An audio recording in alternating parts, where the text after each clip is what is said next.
Learn easy. Subscribe Learn Easy channel. Hello kids, welcome to Learn Easy channel. आज की कक्षा में हम सीखेंगे क्रिया के भेद। तो चलिए शुरू करें। तो बच्चों, कर्म, जाति तथा रचना के आधार पर क्रिया के मुख्यतः दो भेद होते हैं। और वो कौन कौन से होते हैं? क्रिया के दो भेद होते हैं। मुख्य रूप, क्रिया के दो मुख्य रूप हैं। कौन कौन से? अकर्मक क्रिया, अकर्मक और सकर्मक। जैसा कि नाम से ही आपको समझ आ रहा है, अ प्लस कर्मक। अकर्मक मतलब कर्म के बिना, कर्म के रहित। इस अकर्मक क्रिया में कर्म नहीं होता है, ये कर्म के बिना होती है। और सकर्मक, जैसे कि आपको नाम से ही समझ आ रहा है, सकर्मक, जिसका अर्थ है कर्म के साथ। यहाँ मैं लिख देती हूँ, ये है कर्म के बिना या फिर रहित, कर्म के रहित। और सकर्मक का क्या अर्थ है? कर्म के साथ, कर्म के साथ। अकर्मक कर्म के बिना, सकर्मक कर्म के साथ। तो चलिए अब मैं अकर्मक और सकर्मक क्रिया को अलग से आपको समझाती हूँ, जिससे कि आपको ये दोनों क्रियाएं बहुत अच्छे से समझ आ जाएंगी। अब मैं आपको बताती हूँ अकर्मक क्रिया किसे कहते हैं। जिस क्रिया का फल कर्ता पर ही पड़ता है उसे अकर्मक क्रिया कहते हैं। इसमें कर्म नहीं होता, काम नहीं होता है इसमें, और जो क्रिया हो रही होती है वो उसका फल जो है कर्ता पर ही पड़ता है। अब किस तरीके से? अब ये देखिए, एक बार फिर से देखिए। जिस क्रिया का फल कर्ता पर ही पड़ता है, जो क्रिया कर रहा होता है उसका फल किस पर पड़ रहा होता है? कर्ता। और कर्ता कौन होता है? कर्ता जो उस काम को कर रहा होता है। तो क्रिया का फल किस पर पड़ता है? कर्ता पर पड़ता है, तो उसे अकर्मक क्रिया कहते हैं। अब ये उदाहरण के द्वारा आपको और अच्छे से समझ आ जाएगा। अब देखिए, राम पढ़ता है। अब क्रिया इसमें क्या है? पढ़ता। क्रिया है पढ़ता। अब पढ़ता कौन पढ़ रहा है इसको? राम पढ़ रहा है। तो इसमें कर्ता कौन है? इसमें सिर्फ हमें कर्ता पता चल रहा है कि कर्ता कौन है? राम है। तो इसीलिए यहाँ पर ये अकर्मक क्रिया है, इसमें कर्म नहीं है, कर्ता है। अब यहाँ देखिए, राजेश दौड़ता है। अब दौड़ता क्रिया तो है, आप सबको पता है कि यहाँ दौड़ता क्रिया है, पर जो है कौन दौड़ता है? राजेश दौड़ रहा है। राजेश दौड़ रहा है तो राजेश कर रहा है उस क्रिया को, उस काम को कौन कर रहा है? राजेश कर रहा है, तो करता है राजेश। तो इसीलिए यहाँ पर ये क्रिया भी अकर्मक क्रिया है, इसमें कर्म नहीं है। अब पूजा हंसती है। अब हंसना यहाँ पर क्रिया क्या है? हंसना क्रिया है। जैसे यहाँ पढ़ता है, यहाँ दौड़ता, यहाँ हंसती, ये क्रिया है। और उस क्रिया का फल किस पर पड़ रहा है? कौन कर रहा है वो क्रिया? वो क्रिया पूजा कर रही है। तो बच्चों, आप ध्यान से इस चीज़ को समझो कि इस अकर्मक क्रिया होती है। अकर्मक का ही अर्थ है बिना किसी कर्म के, उसमें कोई कर्म नहीं होता, सिर्फ कर्ता होता है, उस कार्य को करने वाला हो रहा होता है। तो जैसे राम पढ़ता है, इसमें क्रिया को राम कर रहा है, इस क्रिया को राजेश कर रहा है, इस क्रिया को पूजा कर रही है। तो यहाँ कर्ता है पर कर्म नहीं है, तो इसीलिए ये क्रियाएं अकर्मक क्रिया हैं। तो अभी मैं आपको सकर्मक क्रिया बताती हूँ, जिससे आपको और अच्छे से समझ आ जाएगा कि इन दोनों में अंतर क्या है। चलिए अब देखिए, सकर्मक क्रिया किसे कहते हैं। और जैसा कि मैंने पहले ही आपको बताया था, सकर्मक का अर्थात कर्म के साथ। जिस क्रिया में कर्म का होना ज़रूरी होता है उस क्रिया को सकर्मक क्रिया कहते हैं। और इस क्रियाओं में जो है असर का, जैसे मैंने आपको बताया था, असर फल, जो क्रिया का फल है वो किस पर पड़ता है? वो कर्म पर पड़ता है। इन क्रियाओं का असर कर्ता पर ना पड़कर कर्म पर पड़ता है, तो इसीलिए ये सकर्मक क्रियाएं कहलाती हैं। जैसे जिस क्रिया में कर्म प्रधान होता है, जैसे अकर्मक में क्या प्रधान था? कर्ता था, क्योंकि उसमें कर्ता होता है, कर्म नहीं होता। इस क्रिया में, सकर्मक क्रिया में कर्म प्रधान होता है और इसलिए इसे सकर्मक क्रियाएं कहते हैं। क्या कौन सी क्रियाएं कहते हैं? सकर्मक क्रियाएं। जैसे विकास पानी पीता है। अब इस वाक्य में देखिए, अच्छा एक और चीज़ मैं आपको बताती हूँ कि किस तरीके से हम इसकी पहचान कर सकते हैं सकर्मक क्रिया की। 2 प्रश्न पूछने होते हैं हमें क्रिया से, जो हमारी क्रिया है। क्रिया क्या है? जो भी काम हम करते हैं वो क्रिया है। तो क्रिया से हम प्रश्न पूछते हैं क्या और किसको। अगर हमें उन प्रश्नों का उत्तर मिलता है तो वो सकर्मक क्रिया हैं। जैसे अब यहाँ देखिए, विकास पानी पीता है। अब यहाँ क्रिया क्या है? पीता है।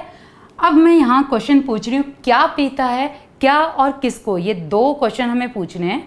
अगर हमें इनका आंसर मिल रहा है तो वो सकर्मक क्रियाएं होती हैं। क्या पीता है, अब यहाँ पर हमें क्या उत्तर मिल रहा है इसका? पानी। विकास क्या पीता है? पानी। तो पानी क्या है? कर्म है, और पीता क्या है? क्रिया है। अब यहाँ देखिए, ये पीता है, ये क्रिया है। यहाँ मैं लिख देती हूँ, ये है हमारी क्रिया, और पानी क्या है? हमारा कर्म है। क्या कर रहा है वो? क्या पी रहा है? पानी पी रहा है। इसी तरीके से यहाँ देखिए, रमेश फल खाता है। अब यहाँ क्रिया क्या है हमारी? खाता है। अब क्या खाता है? अब हम क्रिया से क्वेश्चन पूछते हैं कि क्या खाता है। रमेश क्या खाता है? जब हमें आंसर मिल रहा है यहाँ पर फल, क्या खा रहा है रमेश? फल। तो इसलिए ये कौन सी क्रिया हुई? सकर्मक क्रिया हुई, जहाँ पर हमें क्रिया का उत्तर मिल रहा है। तो अब ये यहाँ पर ये है हमारी क्रिया, और फल क्या है हमारा? कर्म। अब अगले यहाँ वाक्य में देखिए, सुरेश सामान लाता है। अब यहाँ क्रिया क्या है? लाना क्रिया है, और क्या लेकर आता है? फिर मैं क्वेश्चन पूछूंगी, क्या लेकर आता है? तो सामान लेकर आता है। तो अब हमें क्रिया का उत्तर मिल रहा है। हमने क्रिया से क्वेश्चन पूछना है, और अगर हमें उत्तर मिलता है तो वो सकर्मक क्रिया है, नहीं मिलता है तो अकर्मक क्रिया है। क्या लाता है? सामान। तो सामान क्या है हमारा? सामान हमारा कर्म है। तो बच्चों, अब तो आपको ये सकर्मक क्रिया बहुत अच्छे से समझ आ गई होगी। चलिए मैं थोड़े से कुछ और उदाहरण देके आपको बताती हूँ कि इन दोनों में, अकर्मक क्रिया और सकर्मक क्रिया में आप अंतर कैसे कर पाएंगे, कैसे पहचान पाएंगे कि ये अकर्मक क्रिया है या सकर्मक क्रिया है। तो चलिए अब मैं आपको बताती हूँ कि अकर्मक और सकर्मक क्रिया की पहचान किस प्रकार की जाती है। अब ये वाक्य देखिए आप, धोबी कपड़े धोएगा। अब यहाँ क्रिया क्या है? धोना क्रिया है, धोएगा ये क्रिया है। अब क्रिया से मैंने क्वेश्चन पूछा, अब हमें क्या और किसको, ये हमें अगर उत्तर मिलते हैं तो वो क्रिया सकर्मक है, और अगर नहीं मिलते हैं तो वो अकर्मक है। तो अब आप देखिए, क्या धोएगा? कपड़े धोएगा। तो अब यहाँ धोएगा क्रिया है, क्या धोएगा? कपड़े। हमें उत्तर मिल रहा है, तो इसका मतलब ये कौन सी क्रिया है? ये सकर्मक क्रिया है, क्योंकि धोएगा, हमने क्रिया से क्वेश्चन पूछना है कि क्या धोएगा? कपड़े। तो यह यहाँ पर हमें कर्म,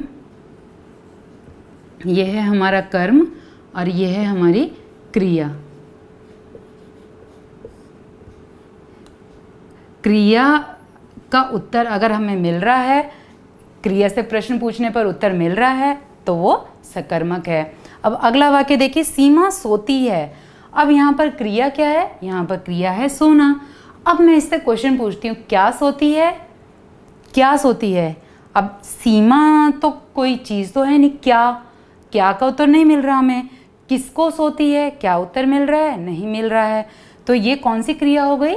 ये अकर्मक क्रिया हो गई। अब सोना, तो यहाँ पे ये तो क्रिया मिल गई हमें, ये है क्रिया, पर ये, और ये सीमा क्या है? यहाँ पर सीमा जो है करता है, वो इस क्रिया को कर रही है। तो यहाँ पर करता है पर कर्म नहीं है, तो इसीलिए ये कौन सी क्रिया है? ये वाला वाक्य हमारा जो है अकर्मक, ये वाक्य हमारा अकर्मक वाक्य है, और पहला वाक्य हमारा सकर्मक है। तो अब तो आपको इन दोनों वाक्यों से समझ आ गया होगा कि दोनों वाक्यों में क्या अंतर है, और किस तरीके से ये पहला वाला वाक्य हमारा सकर्मक हुआ और दूसरा वाक्य हमारा अकर्मक हुआ। तो चलिए अब मैं एक अभ्यास आपको करवाती हूँ, जिससे आपको और अच्छे से समझ आ जाएगी ये क्रिया। इस अभ्यास में आपको क्या करना है, इस अभ्यास में आपको ये बताना है कि ये क्रिया अकर्मक है या सकर्मक है। तो चलिए देखें, पहला वाक्य देखिए, सीता गाना गाती है। अब हम क्वेश्चन पूछेंगे क्या और किसको। अब क्रिया से हमें क्वेश्चन पूछना है क्या गाती है। अब मैं क्वेश्चन पूछ रही हूँ क्या गाती है, तो हमें उत्तर मिल रहा है, जी हाँ, हमें क्या उत्तर मिल रहा है, गाना। क्या गाती है, गाना। तो ये कौन सी क्रिया हुई, ये हुई सकर्मक क्रिया। तो इसके आगे हम लिख देंगे सकर्मक। अब अगला वाक्य देखिए, मोहन उछलता है। अब यहाँ क्रिया क्या है, उछलता। अब क्या उछलता है, नहीं, हमें तो उत्तर नहीं मिल रहा है। कौन उछलता है वो हमें पता है कि कौन उछलता है, मोहन उछलता है, पर क्या उछलता है नहीं मिल रहा हमें उत्तर। तो ये कौन सी क्रिया हुई, जी हाँ, बहुत अच्छे, ये अकर्मक क्रिया हुई, क्योंकि इसमें कर्म नहीं है, इसमें कर्ता दिख रहा है हमें कि कौन कर रहा है उस काम को, कौन उछल रहा है, मोहन उछल रहा है, पर क्या का उत्तर हमें नहीं मिल रहा है यहाँ पर।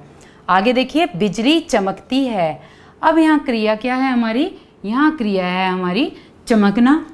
क्या चमकती है, अब यहाँ देखिए क्या चमकती है, अब हमें उत्तर मिल रहा है, नहीं मिल रहा। तो जो ये है बिजली क्या है, करता है, और चमकती क्या है, क्रिया है। तो हमें ये भी हमारी अकर्मक क्रिया है, इसमें हमारा कर्म नहीं है, तो ये हमारी अकर्मक क्रिया है। अब आगे देखिए, अध्यापिका पुस्तक पढ़ा रही हैं। अब यहाँ क्रिया क्या है, पढ़ा रही हैं।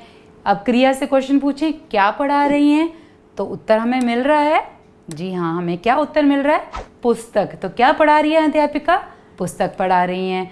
तो इसीलिए ये क्रिया कौन सी क्रिया हुई, ये सकर्मक क्रिया है, सकर्मक।